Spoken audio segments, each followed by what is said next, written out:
Today we are going to talk about how to get a European Union citizenship through a Maltese investment program. And to discuss this topic, I invited Carl Cini. Hi Carl, thank you very much for coming. So can you please tell us a little bit more about your company and your experience in this field? Well, thank you very much, Ekaterina. Thank you for coming here and welcome to Malta. We have been set up for more than 25 years now. We have over 130 employees. Our main services are the core traditional services that one can expect from a full-size accounting firm. That will include tax advisory, business advisory, tax consulting, audit, bookkeeping. And part of our private client department, we have also set up a specialized immigration department for which we cater for high net worth individuals who apply through one of the immigration programs we have in Malta, mainly either the citizenship program or the residency program. We were one of the first to actually apply and be recognized as an official agent for both programs, and also happy to say that we are one of the few concessionaires appointed by the government of Malta for the Malta residency and visa program. So why a Maltese investment program is so popular? Well, there are a number of programs out there, and I think citizenship programs have been around for many years. But I think the Maltese program was one of the first to act as a catalyst in this industry by really developing a system and a process which is transparent, rigorous, and also fair at the same time. And I think it's now setting a standard for many, if not all, of the citizenship programs that are currently out there. So, talking about the benefits which the Maltese passport give, can you please explain a little bit more about this? Yes, obviously, as you might know, Malta is part of the European Union. So, besides the obvious immediate benefits that a Maltese passport would grant you in terms of mobility and freedom of establishment within all of the European Union, we'd like to think that also that the Maltese passport has some characteristics which obviously are tied to the country itself, and that it mainly opens up a wealth of opportunities that are currently here in Malta. But I think mainly if we had to really see the interest of families opting for this particular program, is the mobility and the freedom of establishment that it gives to the family within all of the European Union. So you are working with different countries, and which nationalities are the biggest participators in this program? Well, Malta is one of the few countries which has a specific and an officially appointed regulator for the program. In fact, the regulator oversees the processes of the program and also monitors and issues every year a report detailing also the nationalities and how the applications are being received, and various other interesting statistics about the program throughout that year. One of the statistics, the official statistics that we have as at 30 June 2018 is actually the spread of nationality from applicants for this particular program. So up till June of 2018, the majority of applicants hail from Europe, and Europe here includes, we have to say that includes also Russia and CIS countries, with around 45% of all the applications. Second is the Asian countries, which about 30%, and another 8% from the Middle East. So coming to the program, could you tell us please the financial statement of this program? Well, the program has three main financial commitments. The first and foremost is a contribution, which is a one-time payment which the main applicant makes to the National Development and Social Fund of Malta. The amount is of 650,000 euros for the main applicant, 25,000 euros for the spouse and dependents under the age of 18, and 50,000 euros for each dependent over the age of 18, and parents and grandparents of the main applicant and the spouse. That is the first financial commitment. The second one relates to property. Here one has an option whether they can make an acquisition of a property of not less than 350,000 euros or rent a property for a minimum annual value of not less than 16,000 euros per year. The third and final commitment is an investment, what we call a qualifying investment, which represents investments in securities listed on the Malta Stock Exchange for the value of not less than 150,000 euros. Both the property and the investments need to be kept for at least 5 years post the awarding of citizenship, after which they can be disposed. There are other minor financial commitments which include some due diligence fees, disbursements which include notarizations and translations, and also the requirement to keep a health insurance policy covering all the family worldwide for the rest basically of the person holding the citizenship of Malta. So this, just to clarify, this 650 and plus 50 and 125 for the spouses, they are not refundable. Correct. But the important thing to keep in mind here is that the Maltese program does not require the 650,000 to be paid upfront. Out of that, only 10,000 euros, which are payable in 2 stages, at the residency stage and at the submission stage, are payable in advance. These are non-refundable, let's say, deposits, which are then deducted if the client or the applicant successfully goes through the due diligence process and is accepted by the agency.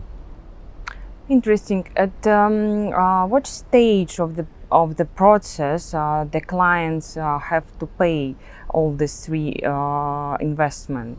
Is it before they get an approval from the Maltese authority or after? It's in fact the bulk of that has to be made after. So when the client applies or submits the application, there is an inherent commitment that there is going to be those payments or those investments should he or she be approved by the agency. But the interesting and the fairest part of the program is that the bulk of that, meaning 640 for a single applicant, is paid after the approval. The acquisition or rental of the property is made after the approval, and also the investment in securities listed on the Malta Stock Exchange has to be made after the client is actually approved by the agency. And regarding the property, you said that they can rather buy or rent a property. If, for example, they buy a property, can the client rent them out during these 5 years, or they have to leave themselves? And also the question if the property have to be completed, finished, or it could be developments under construction.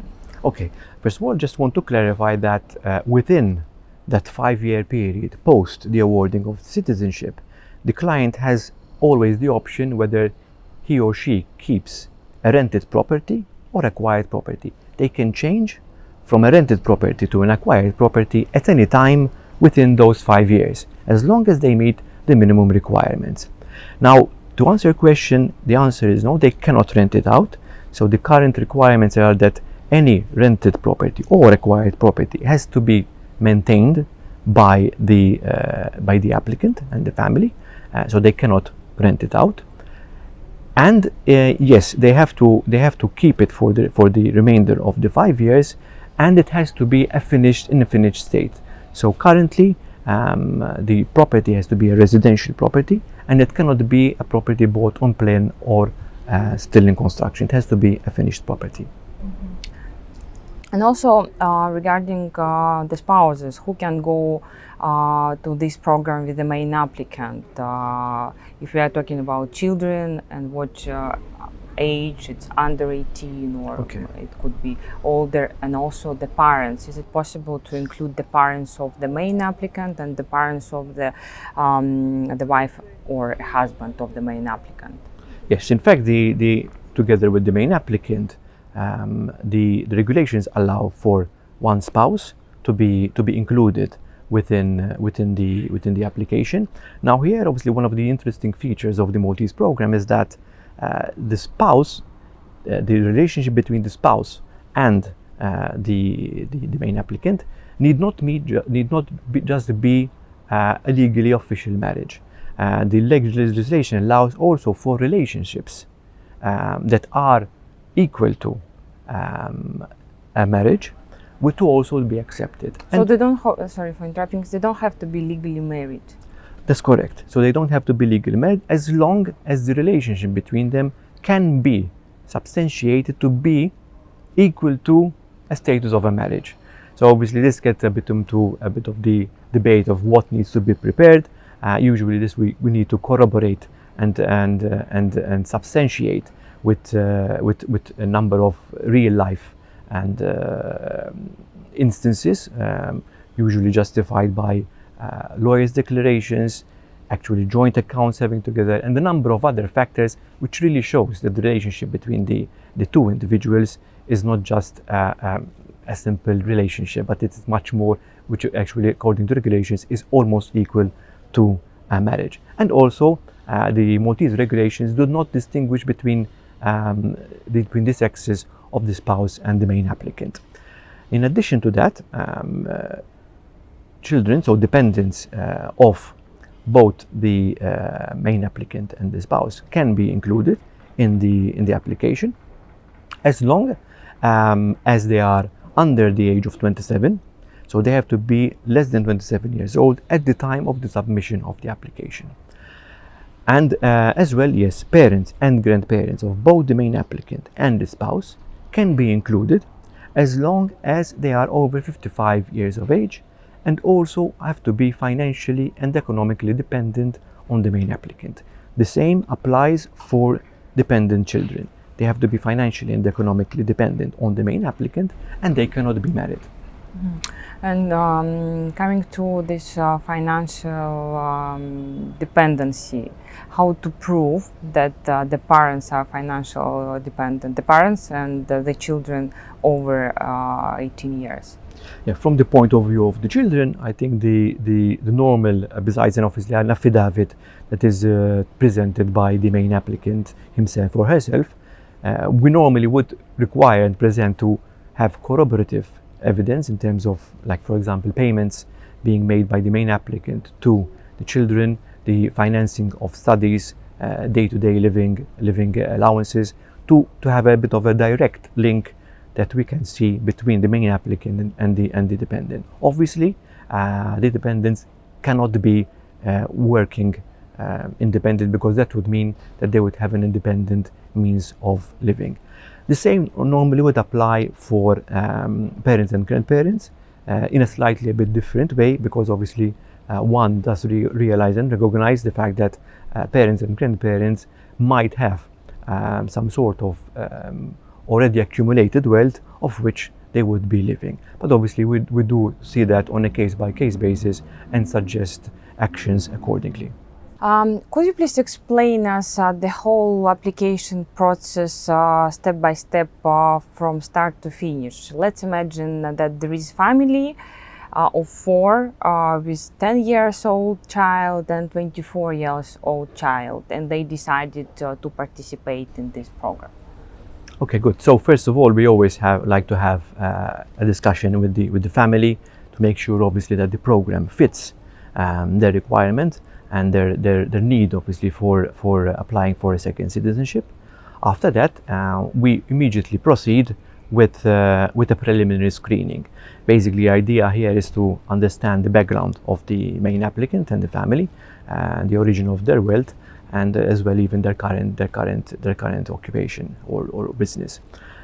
Once that is clear from our internal compliance department, we proceed on the engagement part, at which stage also we would move in parallel to apply with the Malta Individual Investor Program Agency to have a meeting in order for the family to come to Malta, especially the main applicant, to come to Malta for their biometric testing. Because the first stage of the actual process is what we call the residency stage, at which the main applicant, at least out of all the family, needs to visit Malta, take the biometrics, and as well receive already immediately a residence card. Now the residence card is also a Schengen visa for a period given for a period of 18 months. And once the residence stage is over, we immediately move to the second stage, which will be the collation of documentation and the filling in of the application in order to submit to the agency.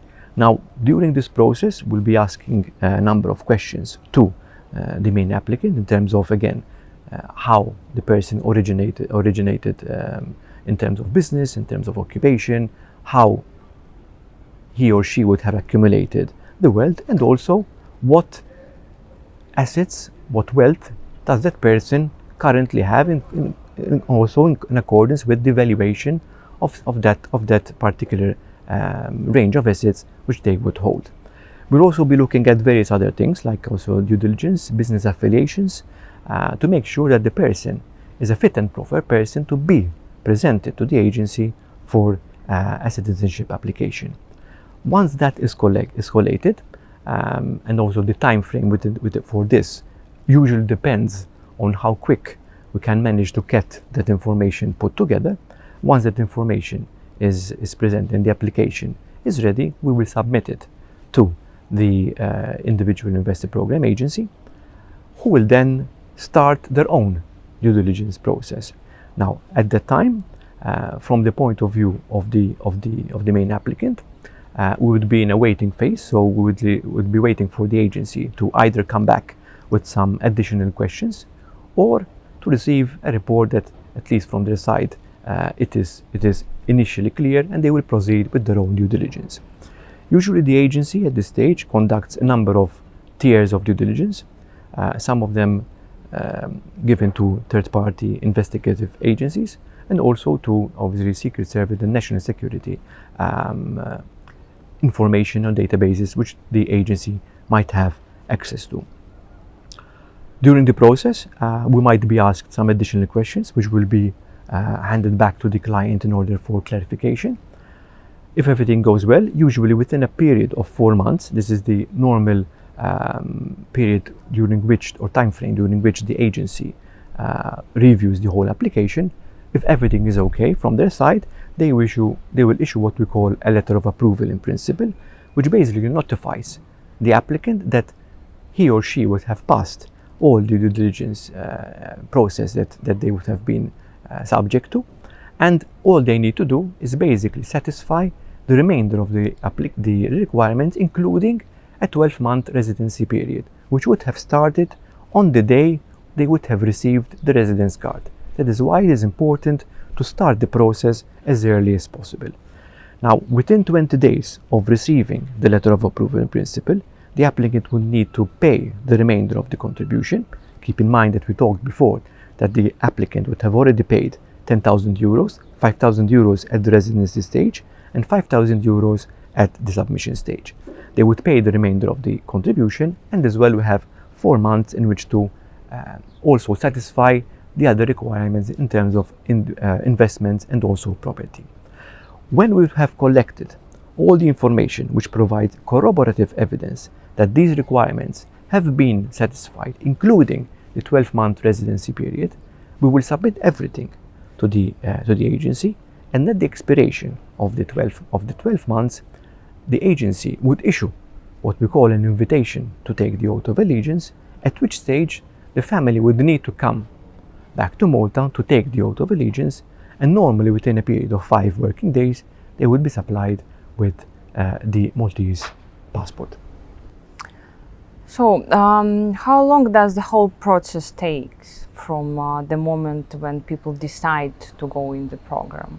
Well, we like to define the process as a minimum of 12 months.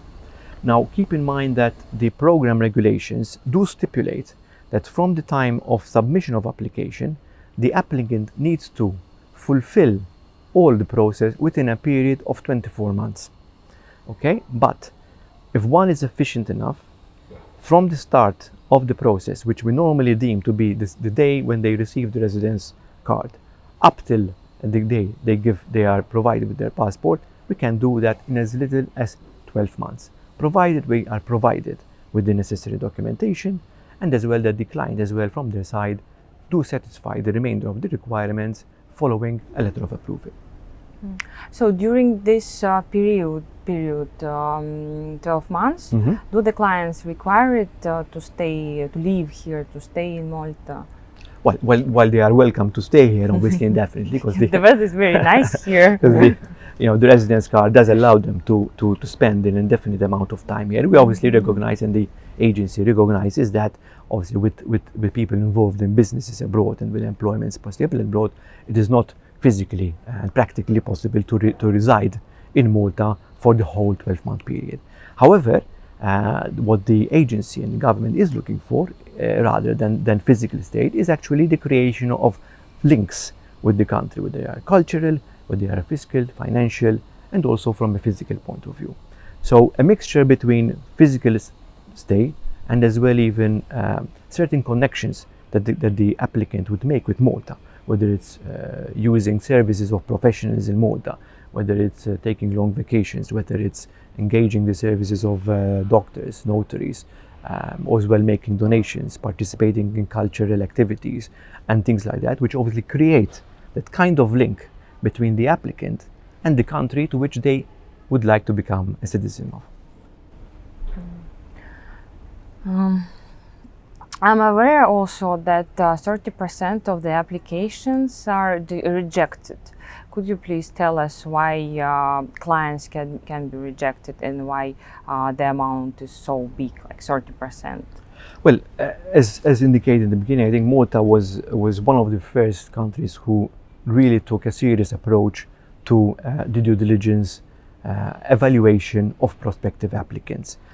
This has been enhanced over time. The program has been existing for since 2014, but along the years, obviously, the agency has improved and made even more thorough the due diligence process in order to make sure that the applicants that are actually granted citizenship in Malta are fit and proper persons to be granted that kind of citizenship. Now, yes, official statistics currently show around 30 to 40% of rejections. Unfortunately, the agency does not disclose or divulge any reason why an application would be prohibited, and in fact, the agency does have the last say in all of the decisions made at their board level. However, we are aware, obviously, as disclosed by the agency itself, the due diligence process and the points and the pillars, which they call them pillars, due diligence pillars, which they look at when evaluating an application, whether it's business affiliations, whether it's activities which they are involved in, whether it's actually having a PEP status, which is still allowed, but obviously might create some uncertainties or risks. And in general, the idea of the government here is to make sure that the person that is being granted a citizenship has a safe and clear global footprint. So things like criminal backgrounds, subjects to criminal investigations, or other things which might impinge on the security of the country will be definitely taken into consideration when arriving at a final decision. So I would like to know if Malta accepts a dual citizenship, or do the clients have to give up their current citizenship? No, in fact, Malta does allow for dual citizenship. It is part of our regulations and legislation. So it doesn't impose on the applicants who are granted a Maltese citizenship to give up their foreign citizenship. That is entirely up to the applicant themselves. Can you tell me, please, about the requirements for the main applicant? Okay, so besides obviously the main applicant, the agency does look at the whole family, and in fact, I mean, they have also the power, obviously, and the right to disqualify dependents from the application while accepting other parts of the other members of the family. So obviously, it is not only on the main applicant that the agency conducts its due diligence. But I would say, as said also before, the interest of the government and of the agency in particular is to make sure that the person has a good global footprint in terms of risk that it could pose to the country. So besides the simple requirements of being more than 18 years of age and having a clean criminal record, as we discussed as well, the government and the agency does look at a number of other factors which are more of a risk evaluation exercise. So anything which is a criminal case, jail time, or anything which is currently ongoing from a national perspective or an international perspective is taken into consideration. Again, there is no clear-cut parameters, unless obviously, as we said, they have been either in jail for more than 1 year or are subject to criminal investigations or have been denied multiple entries into countries and things like that. Clear-cut ineligibilities are only very few. The rest is mainly a risk assessment exercise to make sure that the person and the family are fit and proper persons to be granted a Maltese citizenship. I'm also aware that there is a quota for this process, so only 1,800 successful applications. Mm-hmm. Do you have any information how many applications have been applied already? How many people have applied already? Okay, so this is also part of the report which is issued on an annual basis by the regulator of the program. And in fact, is at 30 June of last year, 2018, a total of around 1,431 applications had been received by the agency. Out of that, again, around 900 to 1,000 have been already approved. So we're looking at roughly receiving more, another 400 applications more until the end of the current version of the program. The government has already indicated that they are willing to explore new versions of the program. However, the current parameters of the program as it is today are obviously referring to what we have as a day. What we will have in version 2, call it like that, of the program is still yet to be seen. Thank you.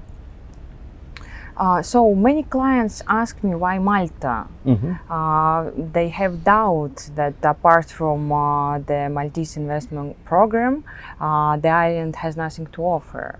So can you please tell me about the economy and about some other things which Malta can offer? Well, I think the first thing that we need to mention is that Malta issued and came up with this program not during a time of distress, of economic distress. On the other hand, it was a time where the Maltese economy was already booming. In fact, we have experienced over the past years a very healthy growth in our GDP of around 6 to 7% every year, which is among the highest throughout the European Union. We also have one of the lowest unemployment rates throughout Europe. So from an economic standpoint point of view, the program was initiated not only to rectify some deficit issues, but to attract talent to Malta. The interest of the government was always to attract talent into Malta. At the same time, contributing also to the social and economic welfare of the country. Malta as a country is a very well diversified country, so our GDP is very well diversified. So we do not have any dependency on any particular industry. So between services, industry, agriculture, the GDP is very well diversified. Financial services account for around 15% of our GDP, agriculture around 3%, industry and services, which include construction and also hospitality, account for the remainder of the industry. So that is just from a GDP perspective. But coming here to Malta, and this is something which I always recommend to families before actually making any decision for any program, to actually visit the country you are going to apply for citizenship for. Because ultimately you are going to be part of the country, you're going to be a citizenship, you're going to be a citizen of the country. So you might as well make sure that if you want eventually to move to that country or use that country's opportunities, you are choosing a country which offers a wide range of opportunities. So between work, business opportunities, a good lifestyle, and as well economic well-being for all the family, a good education, a good healthcare system, I think these are all components which one finds in Malta, not necessarily not in other countries, but I think Malta tops in the number of these added opportunities which is provided for the whole family, from the person who wishes for mobility, being close to Europe, being close to most of the airports in European countries, and as well even to Northern Africa for business purposes, for mobility, for opportunities for studying for the children, and also, why not, to make Malta the retirement place. And also I know that Malta is taking a position in blockchain industry. Well, I think Malta has always taken bold steps in a number of industries, starting from residency programs. We've had residency programs since 2004, but also in innovative industries, like, for example, the remote gaming industry. Malta was one of the first, not actually the first country in the world to issue specific regulations for the remote gaming industry. And today we have the largest operators in the world in the gaming industry operating from Malta and licensed in Malta. The same we're trying to do with blockchain industry. We've had very other successful industries, like the maritime industry, the aviation industry. With the blockchain industry, we also saw an immense possibility. The government saw an immense possibility in this particular industry, and in order to curtail the speculation and the indecisiveness of the customer, of the client, of the individual who was inclined to invest in things like ICOs and as well or issues of other currencies in the world, due to also unfortunate incidents that happen with this emerging industry, the government wanted to take a step back, evaluate what the industry is all about, create specific parameters and regulations in order to give the person, the individual who is investing in this kind of industry, that level of confidence that an authority, a government, a country has actually reviewed the process and the project that is being promoted to the end customer. And that, I think, is a very wise and bold move by Malta to actually step forward and determine and set regulatory parameters to which now promoters have to abide in order to provide that seal or that guarantee, I would say, of comfort that the man in the street, that the investor wants from this industry. Okay. And also one question regarding the program. When the clients get an approval, the letter of approval, then they have to transfer to make this repayment. Do they have to transfer this money from their own account, from the country of their residences, or it can be like any countries where the clients have their accounts? No, it has to be, first and foremost, from the account in the name of the main applicant. Now, this account, in fact, has to be nominated in the application itself. So the government and the agency knows beforehand where the transfer of the contribution would be made if the applicant would actually be accepted. The account does not need to be in the country of residence, of citizenship of the applicant, but it can be anywhere in the world, as long as one can prove an existence of that account for at least 6 months or provide additional comfort and feedback of where funds would have originated from to feed into that particular account.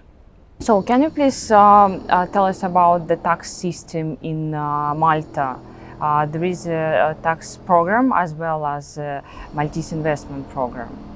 Yes, I think one of the interesting features, obviously, of becoming Maltese citizen is that our taxation system is on the personal level is based on a domicile and residence basis. So in order for one to be taxable on a worldwide basis, the individual has to be both domiciled and tax resident in Malta. And by becoming a citizen of Malta, one does not automatically acquire a domicile in Malta or even a tax residency in Malta. In fact, a tax residency is normally acquired if a person automatically stays in Malta for more than 183 days. That is automatically a person deemed to be tax resident. But domicile is because it's more of a legal term, it's more seen to be a shift, a complete shift of one's lifestyle to make a country their center of vital interests. So in most cases, just by becoming a citizen, one is not automatically subject to any Maltese tax unless the person decides to actually become also a tax resident in Malta. And that's, I think, one of the biggest advantages that the Maltese program gives, in that it allows for the individual to actually choose where they will become taxable in order and effectively where they will be setting up their tax residency. We do have multiple other programs. One is basically also we call a global residency program, which is a tax status program, which gives a tax status to a particular individual, which allows a person to actually pay tax in Malta on their remitted income, but also is linked to a physical permanent residence if one opts to actually even reside in Malta. We also have a very interesting residency and visa program, which was launched a year after the individual investor program, which allows for a family to obtain permanent residence in Malta from day one for all the family, and to reside actually in Malta indefinitely, and also it is a lifetime Schengen visa. So this gives immediately what we would say like a foot in the door of the European Union, because it allows flexibility in terms of relocating to Malta on an indefinite basis, and also free movement within the Schengen area. Now this is obviously very interesting and attractive for people who are business people who travel extensively, for the family who would like to go on holiday on the spur of the moment, and also for education purposes, for families who want to send children to Malta to study, to explore as well why they are in Malta, the rest of Europe, and as well even Schengen areas, and to develop as well even their culture and their lifestyle within a European framework. One interesting point of the residency program is also that if someone actually relocates to Malta and spends a predetermined amount of time in Malta, one can also be eligible and also entitled to become what we refer to as an EU long-term resident, which then would grant the person holding that status to actually stay within 25 of the 28 member states indefinitely, work, live, and also study there without any restrictions. So it's looking basically almost like a citizenship without the passport and the voting rights. So this is a very important element to take into consideration, especially where people are willing and are intending to send their children or actually relocate themselves to Malta. Can you please tell about the requirements for the clients who wants to obtain a residence permit? Okay, so the residency and visa program more or less has the same, let's say, framework of the citizenship program. So it also entails a contribution payment, an investment in securities listed on the Malta Stock Exchange, as well as a qualifying property, although with different amounts. So from a contribution perspective, we're looking at 30,000 euros, which covers all the family, with the exception of the parents and grandparents, for which an extra 5,000 euros would need to be paid at the time of approval. From the point of view of the property, we're looking at also an option to buy or rent, and also depending on the area in Malta or Gozo where one buys a property. So the minimum value would be 10,000 euros in the southern part of Malta or in Gozo, rental per year. If acquiring a property, the minimum value needs to be 270,000 euros. If the person opts to buy property or rent property in areas which are not the south of Malta or Gozo, we're looking at a minimum rental value of 12,000 euros, and in the case of an acquisition, it's a minimum value of 320,000 euros. From the point of view of the investments, we're looking now at 250,000 euros, which also, together with the property, need to be kept for 5 years following the granting of the residence program. Now, these payments, obviously, like the citizenship program, are mainly made when the applicant is given or provided with a letter of approval in principle. And another advantage is that throughout the process, until the person is actually approved, they do not need to visit Malta. Like the citizenship program as well, post granting of residency, or in the case of the citizenship, post granting of citizenship, there is absolutely no requirement for the individuals or any members of the family to actually spend any time in Malta. So we'll give them the freedom of choice. Okay, so thank you very much, Carl, for coming. Thank you for explaining us everything. Thank you. Thank you. Thank you.